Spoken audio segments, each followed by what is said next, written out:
कर रहे थे और उसमें मैंने अभी तक आपको जो मूवमेंट्स बताए हैं वो 28 हैं। लास्ट वन वाज नेचुरलिज्म, जो हमने 28 नंबर लास्ट किया था, दैट वाज नेचुरलिज्म। उसकी डिटेल्स मैं आपको ऑलरेडी दे चुकी हूँ। नाउ जो नेक्स्ट लेक्चर होगा हमारा, जो नेक्स्ट टॉपिक हमारा होगा, दैट इज सोशलिस्ट रियलिज्म। हम लोग अब आगे अपना नेक्स्ट टॉपिक में आज आपको लेके चल रही हूँ, that is 29th number. This socialist realism basically has started in Russia. It's not of American, it's not of British or something. It's a Russian movement which was started by the major members. The major members of this movement were Maxim Gorky, Mikhail Shlobodsky. These are the two major ones. Other than that, there are 2-3 members were there. But what was it all about? It was all about society and depiction of the realism of the society. ठीक है, this complete movement is about society. They were taking the social issues of Russia and was depicting them with the realism. That was the major idea which they were using here. The next movement is magical realism. Magical realism, we all know that it is about something using some magical ideas which shows the real, which shows as a part of reality. It shows as if it is not something magical or supernatural or something, but it is a real thing. It can be a part of reality. That is what magical realism is all about. होता क्या है magical realism? Magical realism में किसी भी एक character में, main character जो भी होगा, उसके अंदर एक ऐसी पावर दिखा दी जाएगी कि he had some power of prophecy, he had some power of seeing future, telling future, telepathy and having a communication skills with animals और anything.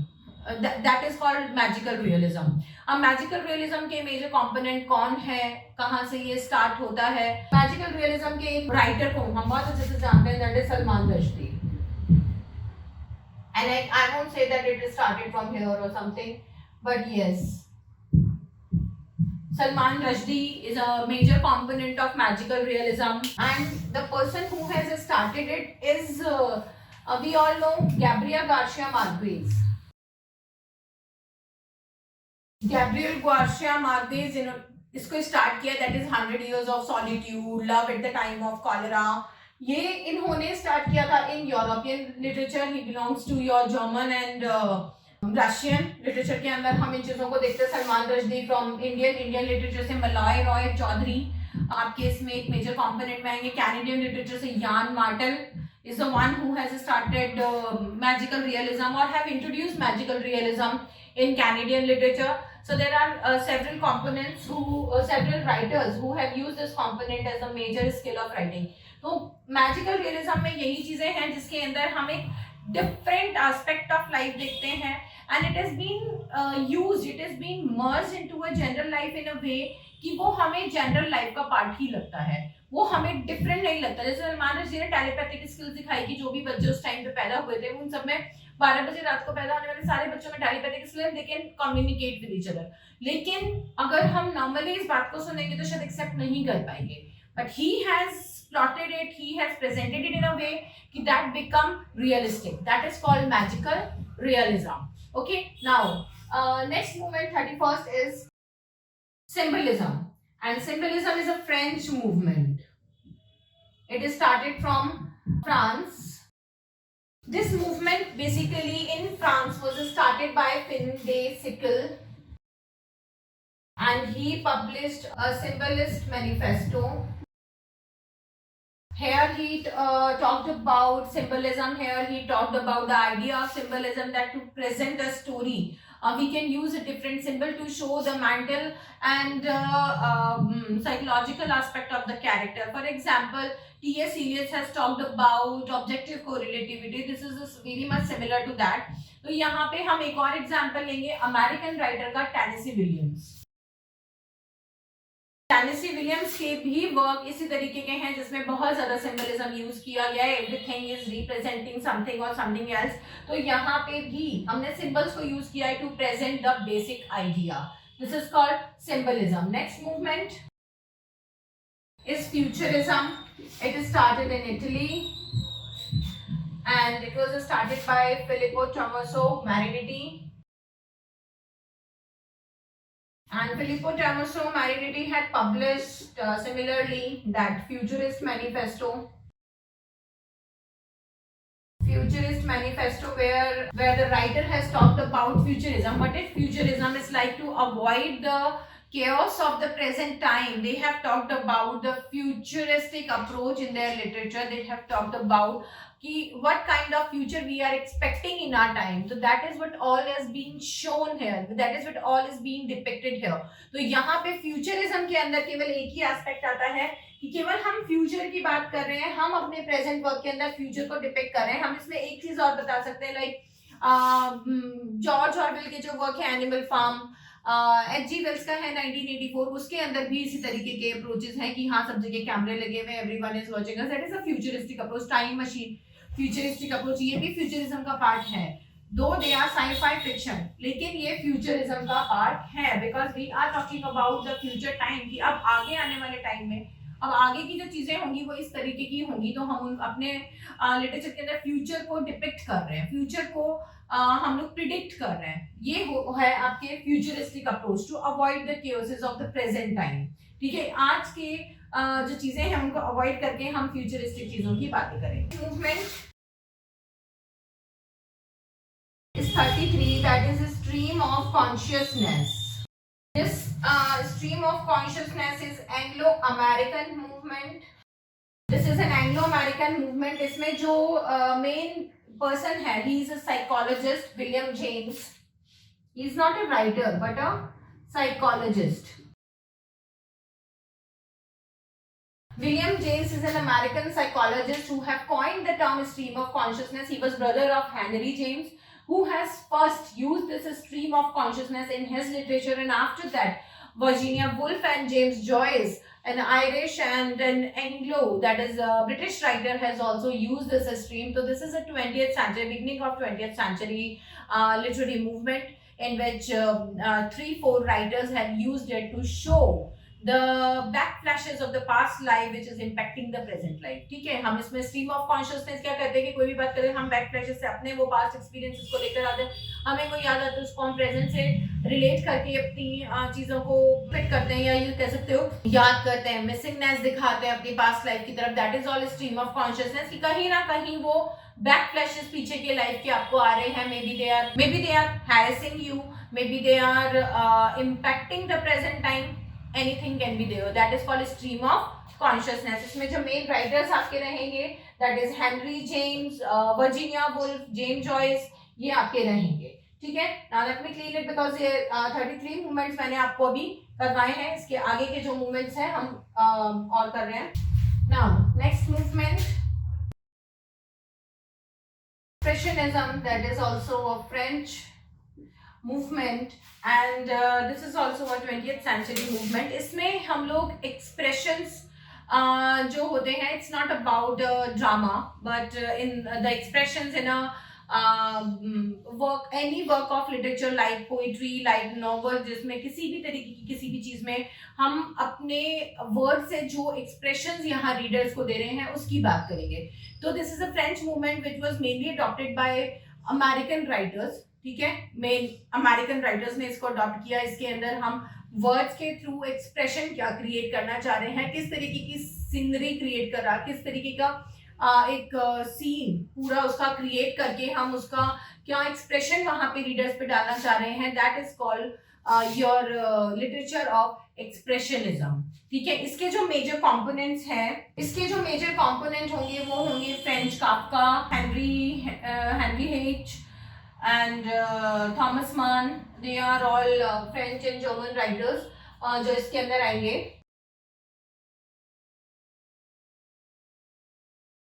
One more thing, that this expressionism is mainly related to novel, that is major writing, novels and theatre. ठीक है, France के लिए हम already जानते हैं, we used to call it the most innocent literature because it has not altered the style of writing and it basically expresses everything in a drama form. So this is expressionism. Now 35th, next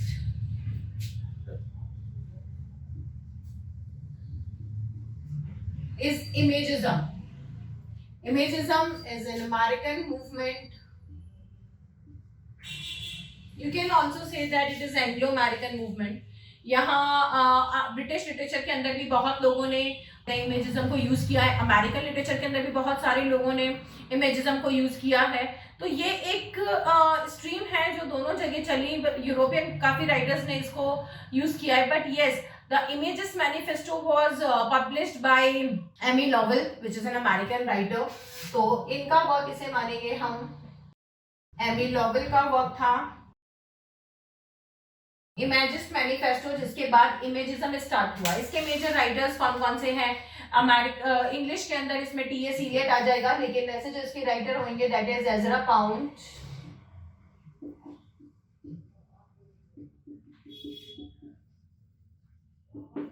T.S.. Eliot, Eugene O'Neill, Robert Frost, ये सब imagism के अंदर आएंगे.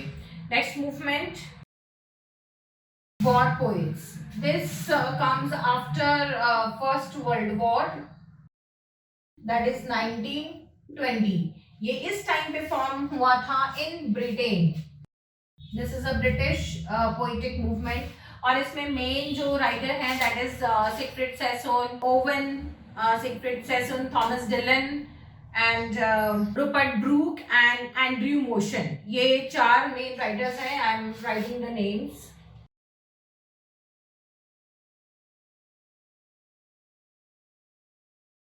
ये वो poets हैं who have participated in World War One. They fought the World War One like a soldier. इन लोगों ने उसमें participate किया था, लड़ा था. But after the end of World War One, they realized what kind of consequences were there.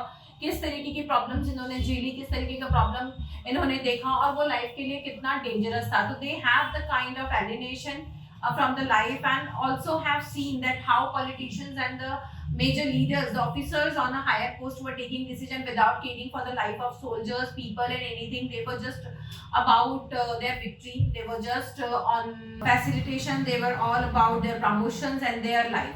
तो उनको ये चीज रियलाइज हुई कि there is not a single minute guarantee of life और कोई भी इस चीज को रियलाइज नहीं कर रहा है. सबके लिए अपनी पोजीशन, अपना विक्ट्री इंपॉर्टेंट है, अपनी जीत इंपॉर्टेंट है. यहाँ पे कोई किसी की परवाह नहीं करता. इन लोगों ने आफ्टर वर्ल्ड वॉर इन चीजों के बारे में लिखना शुरू किया था. इवन सिगफ्रिड सेसोन ने तो वो लेटर्स पब्लिश कर दिए थे जिसमें इन्होंने अपने हायर ऑफिसर्स को कॉन्सिक्वेंसेस के बारे में बता के और रिक्वेस्ट की थी कि वॉर को रोक दिया जाए. लेकिन उन लोगों का रिवर्ट जो आया था वो ये था कि वो कुछ भी इस पर ध्यान नहीं देना चाहते थे. Their focus was on victory. तो उन्होंने बाद में वो भी रिलीज कर दिए थे.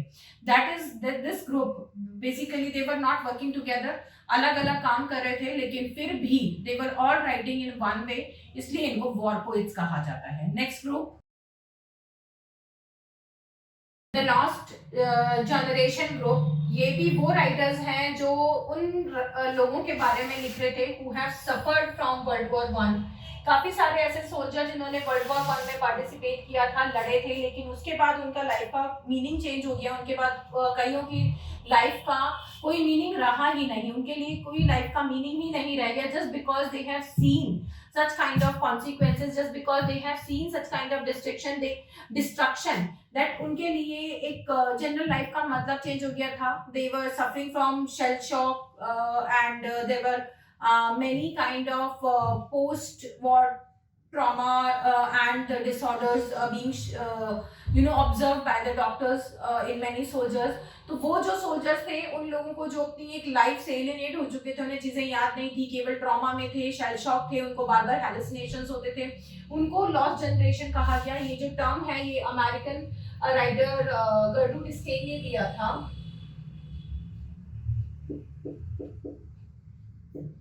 Gertrude Stein had coined the term और इसको अमेरिकन राइटर्स हैं काफी सारे जिन्होंने लिखा है. ब्रिटिश राइटर्स हैं जिसके अंदर वर्जीनिया वुल्फ भी आती है, उन्होंने भी लॉस्ट जनरेशन के बारे में लिखा है.